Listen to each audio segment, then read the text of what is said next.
Bismillahirrahmanirrahim. Alhamdulillah wassalatu wassalamu ala Rasulillah Sayyidina Muhammad ibn Abdullah wa alihi wa sahbihi wa man tabi'ahum lillah wa la hawla wa la quwwata illa billah, amma ba'd.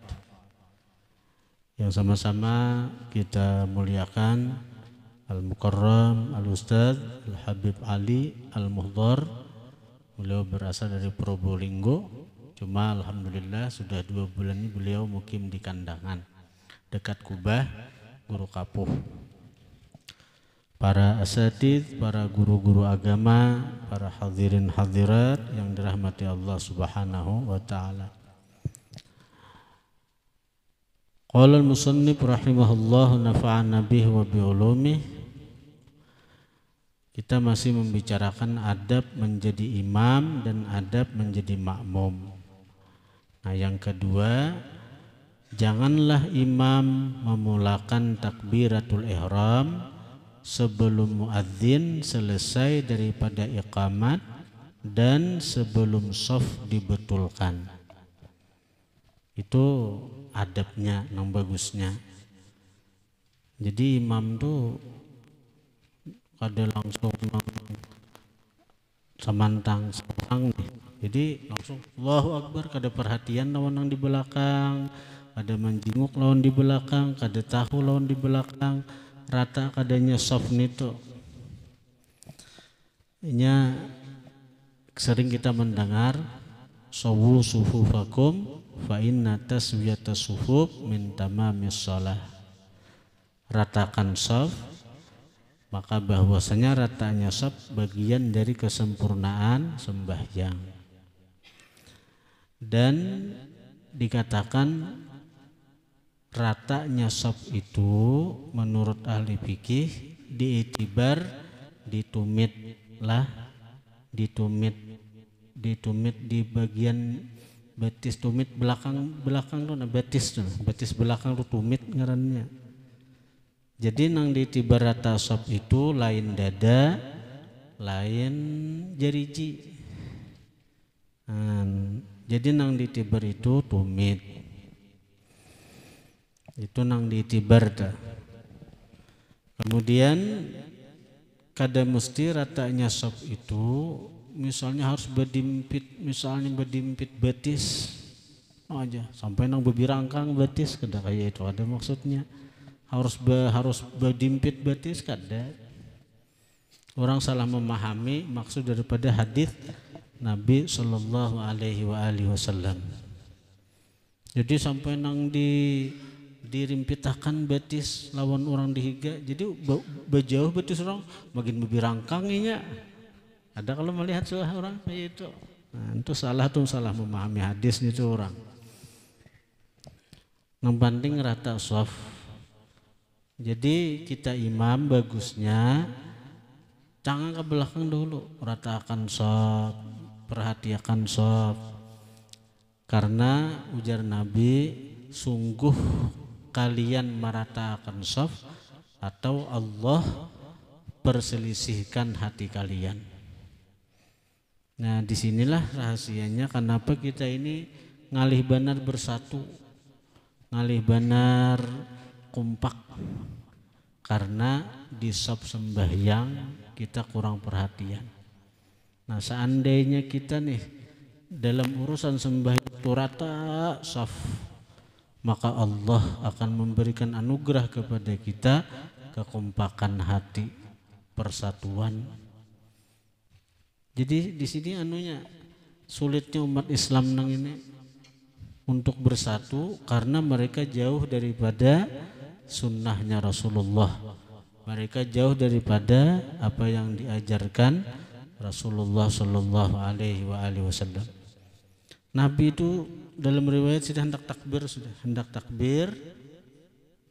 Ada jadi siden ujar Nabi, ratakan shaf itu nah.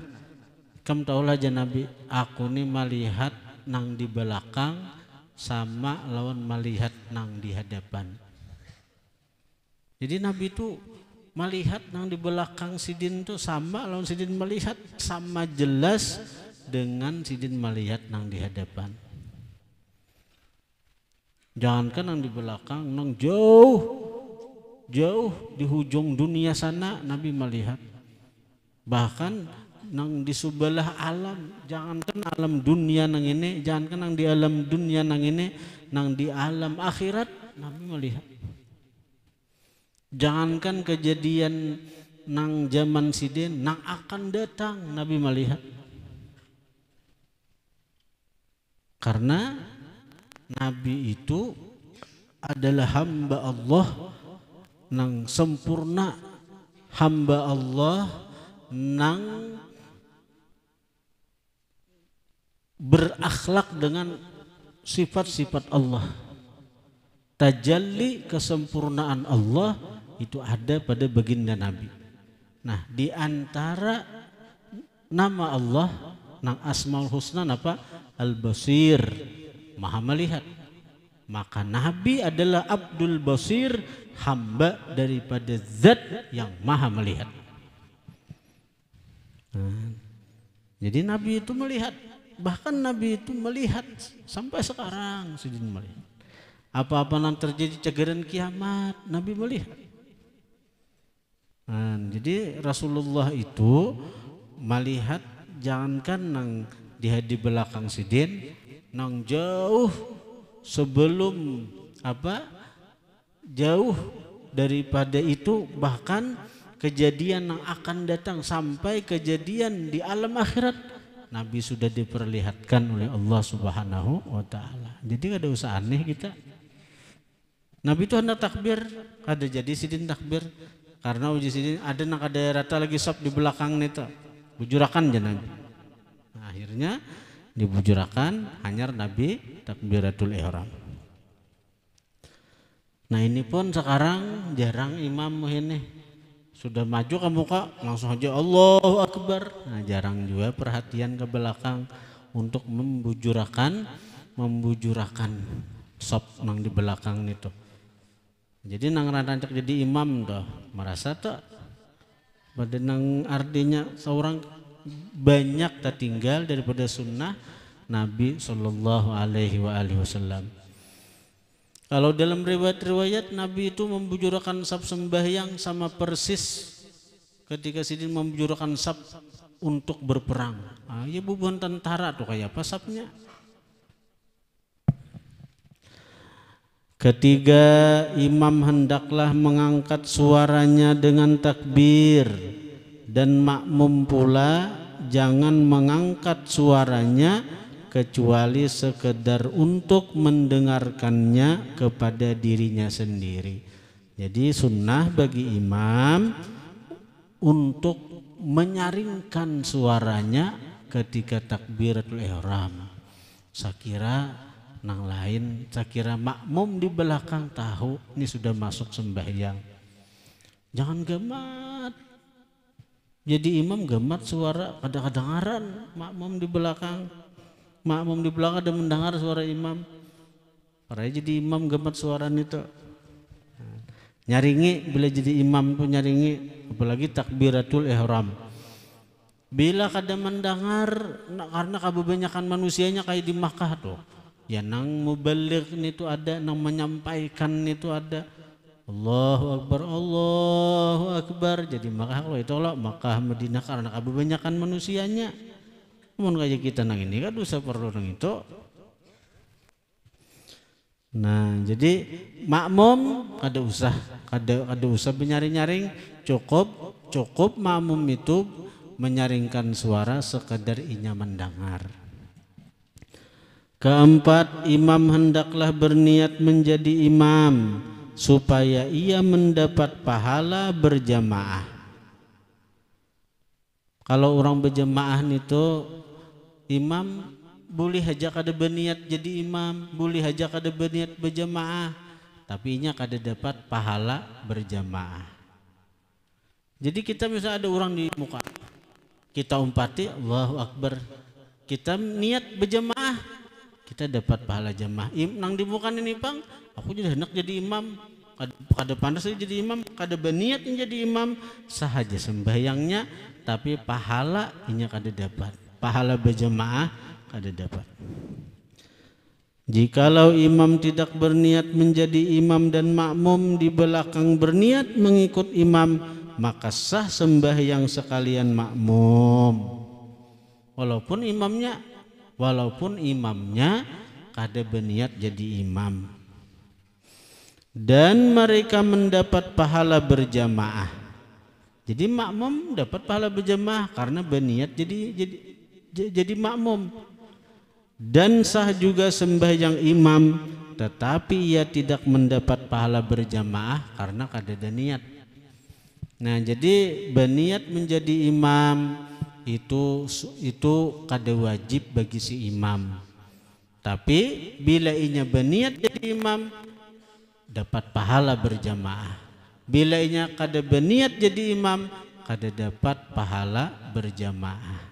Makmum nang maumpati imam sementara imamnya kada berniat berjamaah, sah sembahyang makmum dan mereka mendapatkan pahala berjamaah. Hadirin hadirat yang dirahmati Allah, boleh berniat berjamaah itu jadi imaman lillahi ta'ala, nang jadi makmuman lillahi ta'ala. Nah, boleh juga jamaatan, dan jamaatan itu boleh bagi imam, boleh bagi makmum. Kita nak jadi imam, usalli fardhu subhi rak'ataini jama'atan lillahi ta'ala, boleh aku sembahyang fardhu subuh 2 rakaat berjamaah karena Allah. Nah, jadi makmum usalli fardhu subhi rak'ataini jama'atan lillahi ta'ala. Paling jadi makmum nih, aku sembahyang fardhu subuh 2 rakaat berjamaah karena Allah, boleh juga. Jadi kalau jamaatan itu boleh imam, boleh makmum. Ujar guru kita, nang paling baik dari segi pandangan tasawuf, dari segi menjaga hati, itu adalah niat jamaatan. Niat jamaatan itu ujar peguruan. Karena apa? Karena kalau kita berniat imaman, kita jadi imam. Imam itu apa artinya? Pemimpin. Aku sembahyang fardhu subuh 2 rakaat jadi imam, jadi pemimpin. Ada ingoh, ada bau bersifat sombong. Allah ada tujuan itu. Allah kurang suka dengan seperti itu. Nah, kalau kita niat jamaatan, berjamaah, maka kita kawama apa itu? Menanamkan di dalam hati, ya Allah, dengan berkat jamaahku terima sembahyangku. Artinya si kita nih, walaupun kita jadi imam, kita merasa bukan karena sembahyang kita bagus, bukan karena kitanya hebat, bukan karena kitanya ini bacaannya harat, lalu sembahyang kita jadi diterima Allah. Tapi kita menanamkan di jiwa kita bahwa berharap dengan jamaah kita yang di belakang ini, nah siapakah? Mudah-mudahan sembahyang kita diterima Allah. Karena dalam riwayat, dan ini disebutkan oleh Imam Ali Al-Habsyi sahibu Simjid Durar, ujar beliau, ketika berjamaah itu Allah pertama-tama memandang hati si imam. Apabila hati imam itu baik, hati imam itu khusyuk, hati imam itu tersambung kepada Allah, maka Allah akan menerima sembahyang si imam dan makmumnya. Nah, jadi pertama-tama Allah pandang dulu hati imam. Bila hati imam ini baik, maka dengan baiknya hati si imam ini Allah akan menerima sembahyang beritaan. Innallaha thayyib la yaqbalu illa thayyiba. Allah kada akan menerima kecuali yang baik, karena Allah maha thayyib, maha baik. Jadi Allah periksa hati imam baik kada. Bila ada baik, waktu sembahyang nang dipikirakan dunia nang kotor nang ini, nang dipikirakan usaha, nang dipikirakan kabun gata, nang dipikirakan kabun lombok, macam kayak Pak Allah hendak menerima. Aman sembahyang saurangan parai sudah nita. Tapi bila berjemaah di Tuhan hati kita, karena kita ini dianggap orang ilmu, dianggap orang artinya orang baik, bacaan baik, lalu suruh orangnya jadi imam. Padahal tempat pandangan Allah adalah hati kita. Hati kita baik, kayak apa Allah hendak menerima. Kalau sembahyang saurangan jelas sudah hati kita nang rigat nang ini, maulah sembahyang yang kita kerjakan kada diterima Allah. Tapi Allah akan memandang makmum nang di belakang kita, jemaah nang di belakang kita. Bila jemaah itu ada nang baik, hatinya ingat kepada Allah, hatinya sambung kepada Allah, walaupun nang lain pada ijan ini kada nang husuknya, tapi ada di antara jemaah itu nang khusyuk, walaupun saikung orangnya sapam belakangan pulang, maka Allah akan menerima sembahyang jemaah beritaan, termasuk sembahyangnya imam. Nah, jadi bila kita jadi imam, tanamkan di hati, ya Allah berkat jemaah nang di belakangku nang ini nah, terima sembahyangku. Jangan merasa seorang paharatnya, seorang pembaiknya, seorang pembagusnya suara, pak alimnya paling pantas jadi imam. Bila kada jadi imam maraju bulek, tersinggung. Tuh Allah makin ada tujuan itu. Nah, jadi tanamkan itu berkat jamaah. Kalaupun kita imam kada bagus hati, jemaah kada bagus hati, Allah akan menerima sembahyang kita karena memandang jemaahnya. Karena memandang jemaahnya.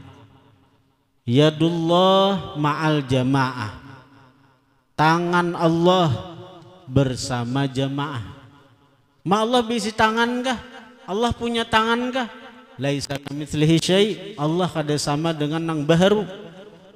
Allah kada sama dengan makhluk ciptaannya.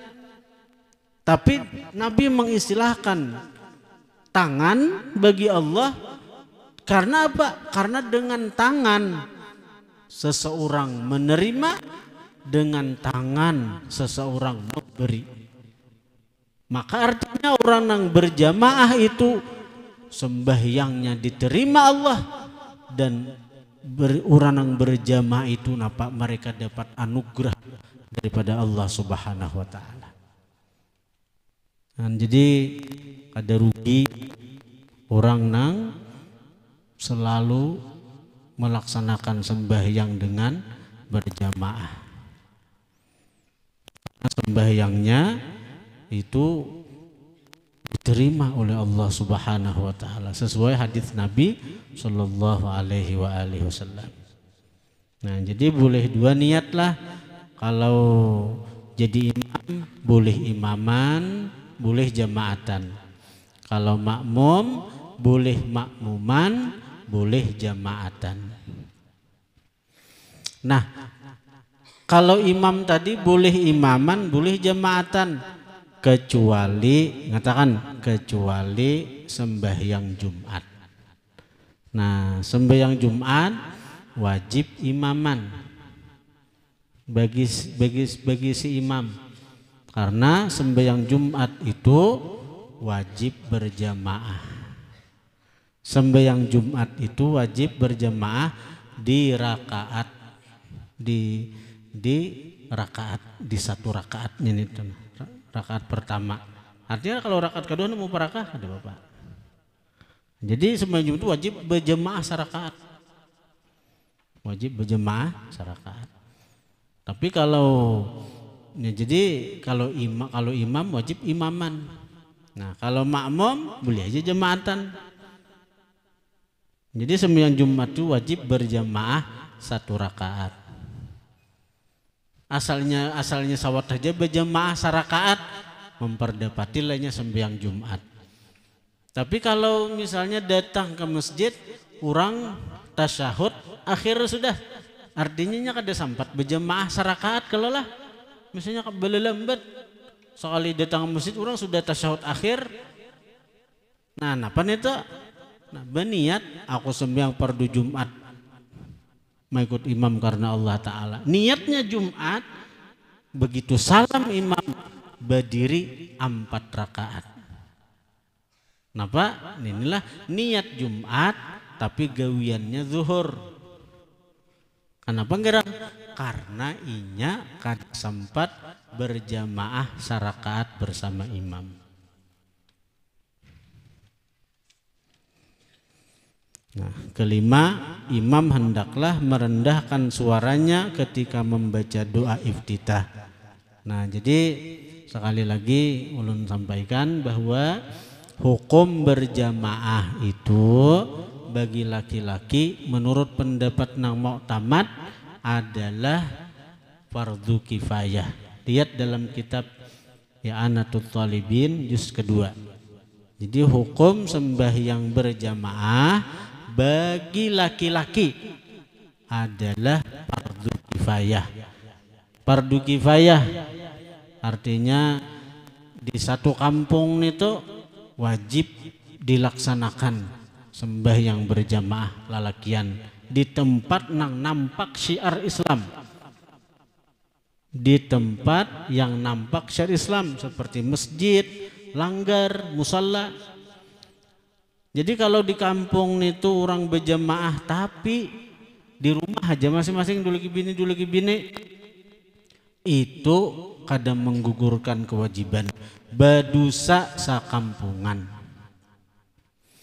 Bahkan 3 hari di satu kampung kada dilaksanakan berjamaah, istahwadza alaihimus syaitan, menjajah, menguasai atas penduduk kampung itu oleh syaitan. Jadi kampung itu dijajah oleh syaitan.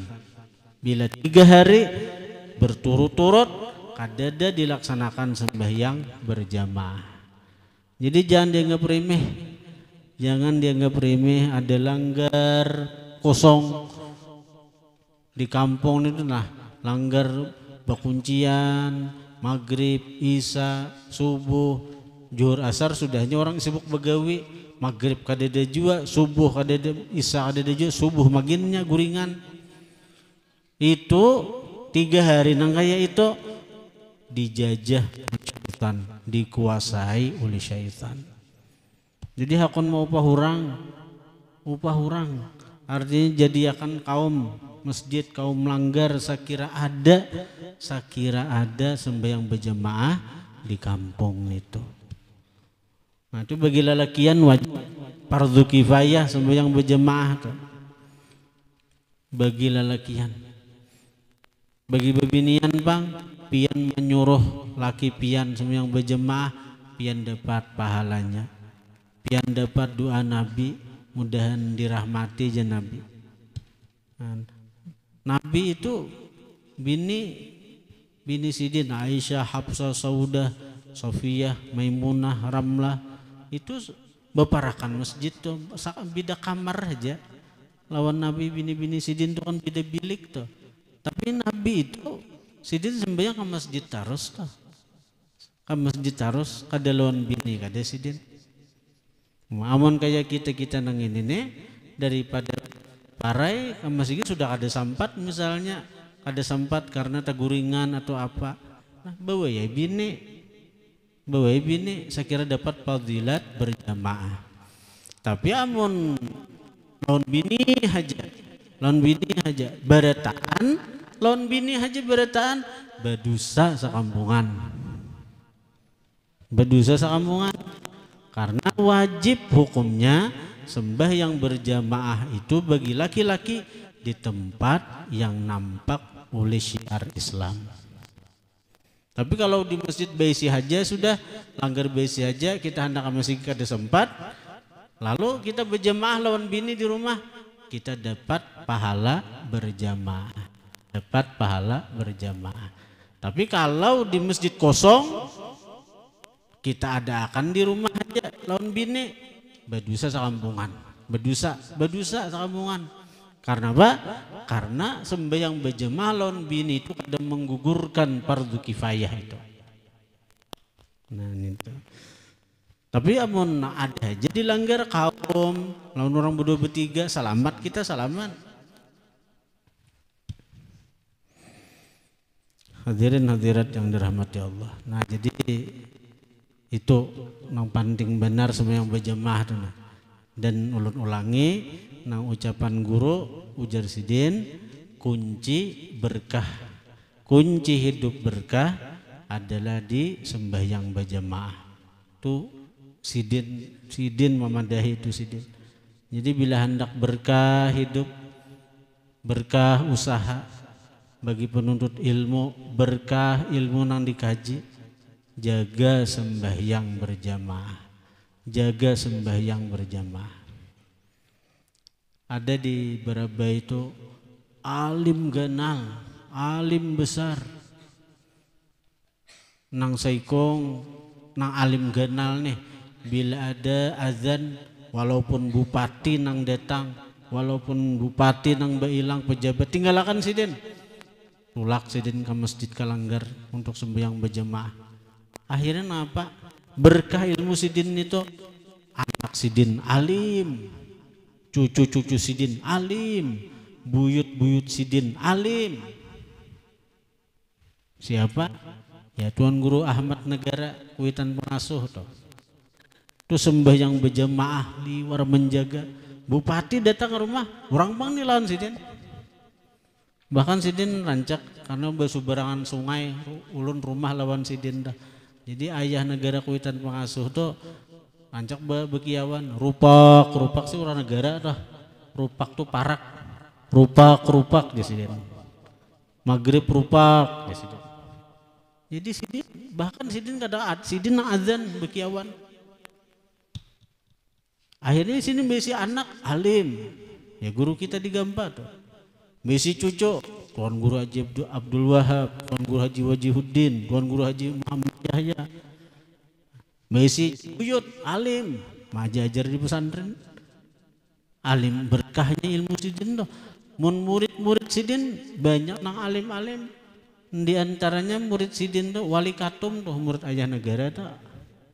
Wali Katum nang Karamat tuh pernah belajar Tuan Guru Ahmad Negara tuh. Ada juga di Baraba itu orang alim besar. Tapi sidin secara zahirnya itu sidin kada menjaga sembahyang berjamaah. Pada rumah sidin itu di muka langgar. Kada turun sidin untuk sembahyang berjamaah itu. Nah, akhirnya apa? Begitu sidin meninggal,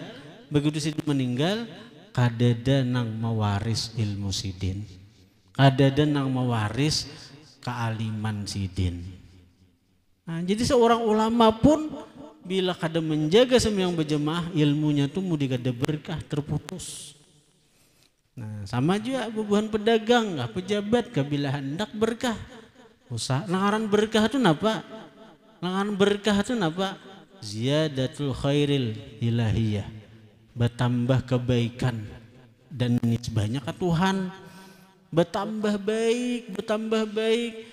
Inya berilmu dengan dijaganya sembahyang berjamaah, bertambah baik dengan ilmu nang dikajinya nang itu. Orang nang kita menjaga sembahyang berjamaah seiring bertambahnya hartanya semakin dekat lawan Tuhan, semakin parah lawan Tuhan, semakin terbuka hatinya untuk berbuat kebaikan. Pejabat nang berkah bilanya menjaga sembahyang berjamaah, maka dengan jabatannya inya tambah dekat lawan Tuhan. Jabatannya bujur-bujur digunakan untuk membantu rakyat, membantu rakyatnya. Nah, itu. Jadi kuncinya sembahyang berjamaah aja. Umanya tuh bila laki tuh binano di gara-gara didorong-dorong, tapi lemah lembut aja pang menyuruh jangan disimbur lawan imbir, jangan. Banyak azan sudah suruh kalanggar, jangan dihalangi, laki hendak kalanggar dihalangi, jangan itu. Kemudian imam hendaklah merendahkan suaranya, wallahu a'lam. Habib ada sampai Nah, Habib ada disampaikan. Bismillahirrahmanirrahim. Assalamualaikum warahmatullahi taala wabarakatuh. Innal hamdalillah nahmaduhu wa nasta'inuhu wa nastaghfiruh. Asyhadu an la ilaha illallah wahdahu la syarika lah wa asyhadu anna sayyidana Muhammadan abduhu wa rasuluh. Allahumma salli wa sallim wa barik wa karim wa azim ala sayyidina wa nabiyyina wa tabibi qulubina Muhammadin hina il-fahri wa hayati ruh wa sururi qalb wa najati fid dunya wal akhirah wa ala alihi wa sahbihi wa barik wa sallim ajma'in. Rabbi syrah li sadri wa yassir li amri wahlul 'uqdatam min lisani yafqahu qawli. Amin ya rabbal alamin. Yang sama-sama kita hormati dan kita ta'zimi segenap para ustaz, para tuan guru, para tokoh yang masyarakat yang berhadir, dan khususnya daripada guru kita bersama Tuan Guru Ahmad Saubari, mata'anallah fi tuli hayatih, yang kita doakan mudah-mudahan Allah panjangkan umur beliau, Allah sehatkan badannya, diberkahi segala umurnya, dan digabulkan hanya dunia wal akhirah. Amin ya rabbal alamin. Dan juga yang sama-sama kita hormati daripada segenap para asatid, dan juga khususnya kepada para santri, terlebih para kaum muslimin dan muslimat dirahmati oleh Allah Subhanahu wa taala. Syukur alhamdulillah di pagi hari ini Allah masih berikan kita sehat wal afiah, sehingga kita berhadir di tempat ini menunjukkan suatu keadaan di mana Allah ingin jadikan kita orang yang lebih baik lagi. Fa insyaallah dengan kita hadirnya di tempat ini menjadikan wasilah kita adalah orang yang diridhoi oleh Allah Subhanahu wa taala fid dunya wal akhirah. Amin ya rabbal alamin. Salawat serta salam tak lupa juga kita haturkan ke bahan baginda Nabi kita Muhammad sallallahu alaihi wasallam. Na'udzubillah salawat. Allahumma salli ala sayyidina Muhammad wa ala ali sayyidina Muhammad. Jazakumullah khairan katsiran wa ahsanal jaza. Terlebih kepada Tuan Guru Haji Ahmad Saubari yang berikan kita kesempatan, terlebih ulun mengucapkan daripada minta maaf lahir dan batin terutama kepada segenap para hadirin wal hadirat, khususnya juga kepada Tuan Guru Saubari, yang dimana kita bisa bersilaturahmi kembali ini mudah-mudahan jadikan satu wasilah silaturahmi kita ini diterima oleh Allah Subhanahu wa taala, menjadikan sebab kita diberikan umur yang barakah dalam keadaan taat kepada Allah dan Nabi-Nya Muhammad sallallahu alaihi wasallam. Amin ya rabbal alamin. Sedikit mungkin ulun minta waktu 5 menit. Jadi dalam suatu acara haul kemarin, Imamul Kutub Al-Habib Abu Bakar bin Muhammad bin Umar As-Segaf, di mana ada salah seorang tokoh yang menyampaikan mauidhah di saat itu, bernama Al-Habib Abu Bakar juga ngarannya, Cuman bin Hasan bin Muhammad bin Hud As-Segaf. Beliau membawa satu riwayat di mana ada salah seorang alim yang bernama Syekh Abdullah Al-Baghdadi, di mana beliau adalah seorang qadi yang di mana beliau pernah bermimpi berjumpa dengan Nabi Muhammad sallallahu alaihi wasallam. Di dalam mimpinya beliau melihat wajah Nabi keadaan pucat pasi, yang artinya dalam bentuk yang ketakutan dan tegang luar biasa. Sehingga Sayyidina Abdullah Al-Baghdadi berkata, "Ya Rasulullah, kenapa dengan pian? Kok wajah pian pucat pasih? Kok wajah pian seperti orang yang ketakutan dan bingung?" Maka dikatakan oleh Nabi, "Wahai Abdullah, ketahuilah bahwasanya di hari ini 1.500 umatku meninggal dunia, kata beliau.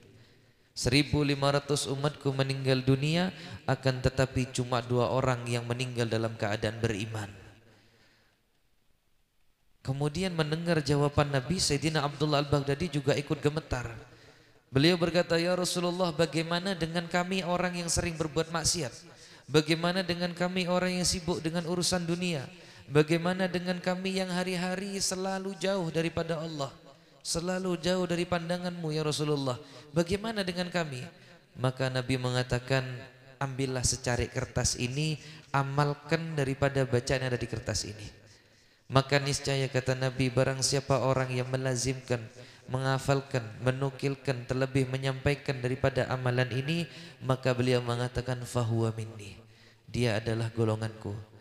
Akan tetapi barang siapa orang yang pernah mendengar ataupun tahu dengan amal ini, tidak mau melazimkan ataupun tidak mau mengamalkan daripada amalan ini, maka beliau mengatakan fa'ana bari'un minhu fahuwa bari'un minni, maka aku terbebas darinya dan dia terbebas dariku. Artinya Nabi tidak mengherani kita, terlebih na'udzubillah ketika nanti di yaumil qiyamah, terlebih yaumil mahsyar. Artinya Nabi tidak akan memberikan syafaatnya kepada kita. Terbangun Sayyidina Abdullah Al-Baghdadi, ternyata dibangunnya beliau, di tangan kanan beliau sudah ada secarik kertas yang bertuliskan Zikrul Jalalah, daripada tulisan ataupun cipta karangan Al-Habib Abu Bakar bin Muhammad As-Segaf yang ada di kota Gresik. Ternyata zikir tadi ini adalah salah satu zikir yang sangat luar biasa, bahkan di setiap majelis-majelis, di acara-acara, bahkan jadi amalia hari-hari, yang dimana Zikrul Jalalah tadi ini insya Allah membawakan satu fadilah, mudah-mudahan memberikan kita meninggal dalam keadaan beriman husnul khatimah. Jadi karena ulun membaca akan pian mengumpati sebagaimana ulun baca. La ilaha illallah al-mawjud fi kulli zaman.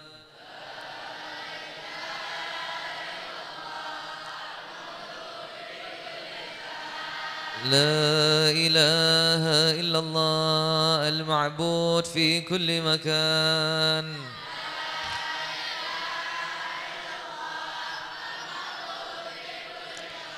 La ilaha illallah al-mazkur bi kulli lisan.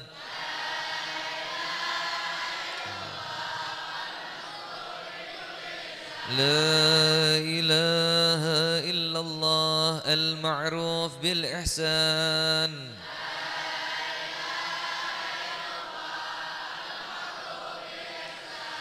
La ilaha illallah kulla yawmin huwa fi shan.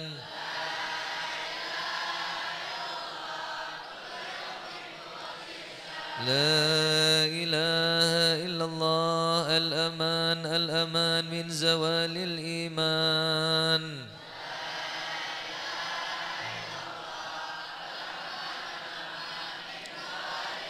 Wa min fitnati syaitan.